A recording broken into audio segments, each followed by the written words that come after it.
ಚಿರಂಜೀವಿಗಳು ತಪಸ್ವಿಗಳು ಆಹ್ವಾನವಿಲ್ಲದೆ ಬಂದು ಸೇರುವ ಕುಂಭಮೇಳವೆಂಬ ಅಮೃತ ಸ್ಥಾನ. ನಾವೆಲ್ಲರೂ ಎಷ್ಟು ಪುಣ್ಯವಂತರು ಎಂದರೆ 496 ವರ್ಷಗಳ ನಂತರ ಅಂದರೆ 22 ಜನವರಿ 2024ರಂದು ಅಯೋಧ್ಯೆಯಲ್ಲಿ ಭವ್ಯ ಹಾಗೂ ದಿವ್ಯ ರಾಮಮಂದಿರ ಮರುನಿರ್ಮಾಣಕ್ಕೆ ನಾವೆಲ್ಲರೂ ಸಾಕ್ಷಿಯಾಗಿದ್ದೆವು.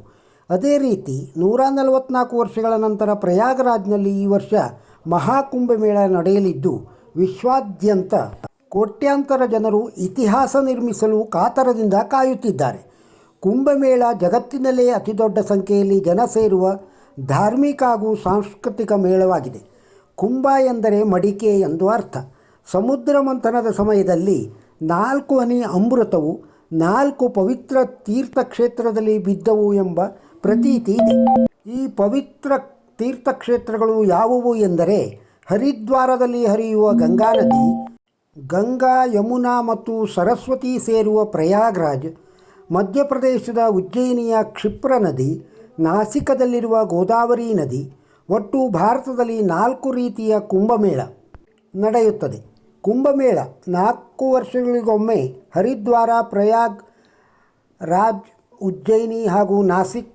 ಅರ್ಧ ಕುಂಭಮೇಳ 6 ವರ್ಷಗಳಿಗೊಮ್ಮೆ ಪ್ರಯಾಗ್ರಾಜ್ ಮತ್ತು ಹರಿದ್ವಾರದಲ್ಲಿ.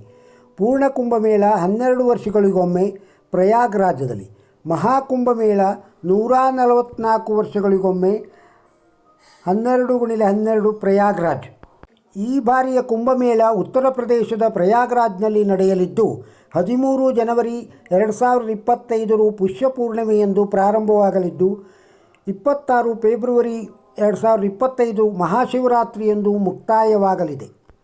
ಈ ಬಾರಿ ಶಾಹಿ ಸ್ನಾನ ನಡೆಯುವ ದಿನಗಳು ಈ ಕೆಳಗಿನಂತಿವೆ. ಜನವರಿ 13 ಪುಷ್ಯ ಪೂರ್ಣಿಮಾ ಸ್ನಾನ, ಜನವರಿ 15 ಮಕರ ಸಂಕ್ರಾಂತಿ ಸ್ನಾನ, ಜನವರಿ 29 ಮೌನಿ ಅಮಾವಾಸ್ಯೆ ಸ್ನಾನ, ಫೆಬ್ರವರಿ 3 ಬಸಂತ ಪಂಚಮಿ ಸ್ನಾನ, ಫೆಬ್ರವರಿ 12 ಮಾಘಿ ಹುಣ್ಣಿಮೆ ಸ್ನಾನ, ಫೆಬ್ರವರಿ 26 ಮಹಾಶಿವರಾತ್ರಿ ಸ್ನಾನ. ಈ ಬಾರಿಯ ಮಹಾಕುಂಭಮೇಳದಲ್ಲಿ ಸುಮಾರು 45 ಕೋಟಿಗೂ ಹೆಚ್ಚು ಜನರು ಭಾಗವಹಿಸಲಿದ್ದಾರೆ ಎಂದು ಹೇಳಲಾಗುತ್ತಿದೆ. ಮಹಾಕುಂಭಮೇಳದಲ್ಲಿ ಭಾಗವಹಿಸುವ ನಾಗಸಾಧುಗಳ ಜೀವನವು ಸಾಮಾನ್ಯ ಜನರಿಂದ ಪ್ರತ್ಯೇಕವಾಗುವುದರೊಂದಿಗೆ ನಿಗೂಢವಾಗಿರುತ್ತದೆ. ಲೌಕಿಕ ಭೋಗಗಳಿಂದ ದೂರವಿದ್ದು ದೇವರ ಆರಾಧನೆಯಲ್ಲಿ ಆಳವಾಗಿ ತಲ್ಲೀನರಾಗುವ ಈ ಸಾಧುಗಳಲ್ಲಿ 13 ಅಖಾಡಗಳಿವೆ. ಪಂಗಡ, ಅದರಲ್ಲಿ 7 ಶೈವ ಶಿವನ ಆರಾಧಕರು ಮತ್ತು ತಲಾ 3 ವೈಷ್ಣವ ಅಂದರೆ ವಿಷ್ಣುವಿನ ಆರಾಧಕರು ಹಾಗೂ ಉದಾಸೀನ್ ಸಿಖ್ ಅಖಾಡಗಳಿವೆ. ಆಧ್ಯಾತ್ಮಿಕ ಮತ್ತು ರಕ್ಷಣಾತ್ಮಕ ಕೆಲಸಗಳ ಎರಡನ್ನೂ ಅಖಾಡ ಸಾಧುಗಳು ನಿರ್ವಹಿಸುತ್ತಾರೆ. ಸನಾತನ ಜೀವನ ವಿಧಾನವನ್ನು ಸಂರಕ್ಷಿಸಲು ಜಗದ್ಗುರು ಆದಿಶಂಕರಾಚಾರ್ಯರು 8ನೇ ಶತಮಾನದಲ್ಲಿ ಈ ಅಖಾಡಗಳನ್ನು ಸ್ಥಾಪಿಸಿದರು. ಪ್ರಯಾಗ್ರಾಜ್ನಲ್ಲಿ ನಡೆಯುವ ಮಹಾಕುಂಭಮೇಳ ನಡೆಯುವ ಸ್ಥಳದಲ್ಲಿ ಮೂಲಸೌಕರ್ಯಗಳನ್ನು ಹೆಚ್ಚಿಸಲು ಬರೋಬ್ಬರಿ 5,500 ಕೋಟಿ ರೂಪಾಯಿಗಳ ಯೋಜನೆಗೆ ಪ್ರಧಾನಮಂತ್ರಿ ನರೇಂದ್ರ ಮೋದಿಯವರು ಚಾಲನೆ ನೀಡಿದ್ದಾರೆ. ಈ ನಡುವೆ ಉತ್ತರ ಪ್ರದೇಶದ ಮುಖ್ಯಮಂತ್ರಿಗಳಾದ ಯೋಗಿ ಆದಿತ್ಯನಾಥ್ ಅವರು ಈ ಮಹಾಕುಂಭಮೇಳಕ್ಕೆ ವಿಶೇಷ ಮುತುವರ್ಜಿ ವಹಿಸಿದ್ದು ಮಹಾಕುಂಭಮೇಳ ಯಶಸ್ವಿಯಾಗಿ ನಡೆಸಲು ಸಕಲ ಸಿದ್ಧತೆ ಮಾಡಿಕೊಂಡಿದ್ದಾರೆ. ಉತ್ತರ ಪ್ರದೇಶದ ವಿವಿಧ ಜಿಲ್ಲೆಗಳಿಂದ ಸುಮಾರು 7,550ಕ್ಕೂ ಹೆಚ್ಚು ಬಸ್ಸುಗಳ ವ್ಯವಸ್ಥೆ ಮಾಡಲಾಗಿದ್ದು ಇದರ ಜೊತೆಗೆ ಪ್ರಯಾಗ್ರಾಜ್ ವಿಮಾನ ನಿಲ್ದಾಣದಿಂದ ಸಂಗಮ ಕ್ಷೇತ್ರಕ್ಕೆ 550 ಹೆಚ್ಚು ಶಟಲ್ ಬಸ್ ವ್ಯವಸ್ಥೆ ಮಾಡಲಾಗಿದ್ದು ಸಂಚಾರ ನಿರಂತರವಾಗಿ ನಡೆಸಲಿದೆ. ದೇಶಾದ್ಯಂತ ಮಹಾಕುಂಭಮೇಳಕ್ಕೆ ಸಾವಿರಾರು ರೈಲುಗಳ ವ್ಯವಸ್ಥೆ ಮಾಡಲಾಗಿದ್ದು ಪ್ರಯಾಗ್ರಾಜ್ ರೈಲ್ವೆ ನಿಲ್ದಾಣದಿಂದ ಕುಂಭಮೇಳ ಕಾರ್ಯಕ್ರಮಕ್ಕೆ ತಲುಪಲು ಆಟೋ ರಿಕ್ಷಾಗಳು, ಬಸ್ಗಳು ಮತ್ತು ಟ್ಯಾಕ್ಸಿಗಳು ಸೇರಿದಂತೆ ಹಲವಾರು ಸಾರಿಗೆ ಸೌಲಭ್ಯ ವ್ಯವಸ್ಥೆ ಮಾಡಲಾಗಿದೆ. ಮಹಾಕುಂಭಮೇಳ ನಡೆಯುವ ಸ್ಥಳದ ಸುತ್ತಮುತ್ತಲಿನ ಪ್ರದೇಶದಲ್ಲಿ ಭಕ್ತರು ಉಳಿದುಕೊಳ್ಳಲು ಸುಮಾರು 1.6 ಲಕ್ಷ ಟೆಂಟ್ಗಳನ್ನು ನಿರ್ಮಿಸಲಾಗಿದೆ. ಸುಮಾರು 4,000ಕ್ಕೂ ಹೆಚ್ಚು ಎಕರೆ ಪ್ರದೇಶದಲ್ಲಿ ಮಹಾಕುಂಭಮೇಳ ನಡೆಯುವ ಪ್ರದೇಶದಲ್ಲಿ 67,000 LED, 2,000 ಸೋಲಾರ್ ಹೈಬ್ರಿಡ್ ಬೀದಿ ದೀಪಗಳನ್ನು ಅಳವಡಿಸಲಾಗಿದೆ. ಕೋಟ್ಯಾಂತರ ಭಕ್ತರು ಸುಗಮ ಮತ್ತು ಸುರಕ್ಷಿತವಾಗಿ ಪ್ರಯಾಣ ಮಾಡಲು ಮಹಾಕುಂಭಮೇಳ ನಡೆಯುವ ಸುತ್ತಮುತ್ತಲಿನ ಸ್ಥಳದಲ್ಲಿ ಸುಮಾರು 400 ಕಿಲೋಮೀಟರ್ಗೂ ಹೆಚ್ಚು ತಾತ್ಕಾಲಿಕ ರಸ್ತೆಗಳನ್ನು ಹಾಗೂ 14 ನೂತನ ಫ್ಲೈಓವರ್ಗಳನ್ನು ನಿರ್ಮಾಣ ಮಾಡಲಾಗಿದೆ. ಸುಮಾರು 30 ಪಾಂಟೂನ್ ಸೇತುವೆಗಳನ್ನು ನದಿಗೆ ಅಡ್ಡಲಾಗಿ ನಿರ್ಮಿಸಲಾಗಿದೆ. ಸುಮಾರು 1850 ಎಕರೆಯಲ್ಲಿ ಪಾರ್ಕಿಂಗ್ ವ್ಯವಸ್ಥೆ ಮಾಡಲಾಗಿದೆ. ಸುಮಾರು 1.5 ಲಕ್ಷಕ್ಕೂ ಹೆಚ್ಚು ತಾತ್ಕಾಲಿಕ ಶೌಚಾಲಯಗಳನ್ನು ನಿರ್ಮಿಸಲಾಗಿದೆ. ಇದು ಡಿಜಿಟಲ್ ಮಹಾಕುಂಭಮೇಳವಾಗಿದ್ದು ವಿಶೇಷವಾಗಿ 328 ಕೃತಕ ಬುದ್ಧಿಮತ್ತೆ A1 ತಂತ್ರಜ್ಞಾನವನ್ನು ಹೊಂದಿರುವ CCTVಗಳು ಸೇರಿ ಒಟ್ಟು 2600 CCTVಗಳನ್ನು ಅಳವಡಿಸಲಾಗಿದೆ. ಜೊತೆಗೆ ಹೊಸ ತಂತ್ರಜ್ಞಾನ ಹೊಂದಿರುವ ನೀರಿನ ಒಳಗಡೆ ಚಲಿಸುವ ಡ್ರೋನ್ಗಳನ್ನು ಈ ಬಾರಿ ಬಳಸಲಾಗುತ್ತಿದೆ.